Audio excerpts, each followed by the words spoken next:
नमस्कार दोस्तों, स्वागत है आपका अनुपम आईएएस एकेडमी पर यूपी स्पेशल की सीरीज में। आज हम बात करेंगे उत्तर प्रदेश की प्रमुख जनजातियों के विषय में।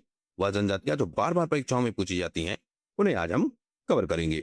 मैं अनुपम तिवारी स्वागत करता हूं आपका अपने इस यूट्यूब चैनल पर। उत्तर प्रदेश में अगर हम जनजातियों की बात करें तो सबसे फेमस जनजाति है थारू जनजाति।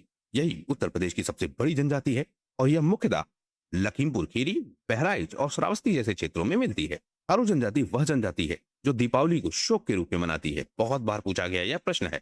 इसके साथ साथ ही इनमें बदला विवाह की प्रथा है, यानी एक साइड का लड़का और दूसरी साइड की लड़की, अगर इनके बीच विवाह होता है तो फिर दूसरे साइड की लड़की और इस साइड के लड़के के बीच में भी विवाह होता था। इसी को कहते थे बदला विवाह।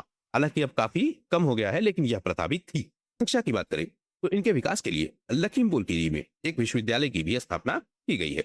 अगर संस्कृति की बात करें हम थारू जनजाति की, तो यह लठभरवा भोज देते हैं, जिनमें चावल का भोज दिया जाता है। तो यह थारू जनजाति है, उत्तर प्रदेश की सबसे फेमस जनजाति, सबसे बड़ी जनजाति है। दीपावली को शौक के रूप में मनाती है। बदला विवाह की इनमें प्रथा है और लखीमपुर खीरी में इनके लिए एक विश्वविद्यालय भी स्थापित किया गया है। इंपॉर्टेंट फैक्ट्स हैं। अगली जनजाति की बात करें तो बुक्सा या फिर भोक्सा जनजाति, यह बिजनौर में मिलती है और यह खुद को राजपूत मानते हैं और चामुंडा देवी के यह भक्त होते हैं। तो बुक्सा से रिलेटेड इतना ही पूछा जाएगा। खरवाल की बात करें या फिर खैरवार की बात करें तो सोनभद्र में मिलती है।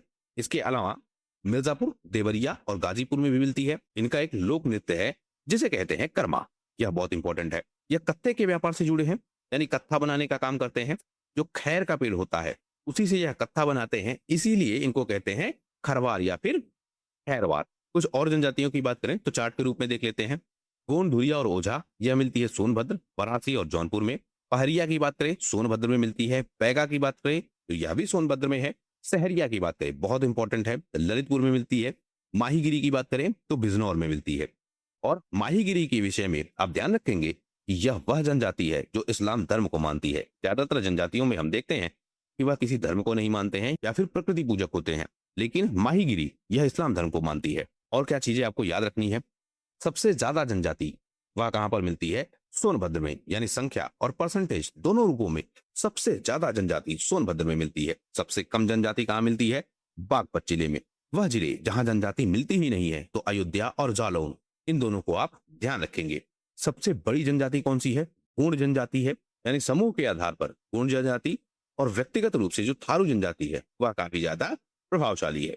थारू मिलेगी तराई क्षेत्र में, जैसे लखीमपुर और बहराइच। अब ऐसे भी आप याद रख सकते हैं, जैसे थारू की बात हो तो आप ध्यान रखेंगे कि यह तराई क्षेत्र में मिलेगी। तो ऐसा कोई क्षेत्र दिया हो जो तराई नहीं है तो आप वहां कनेक्ट कर पाएंगे।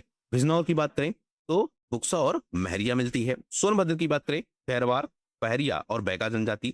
ललितपुर की बात करें सहरिया, बहुत इंपॉर्टेंट है, यह भी यहीं पर मिलती है।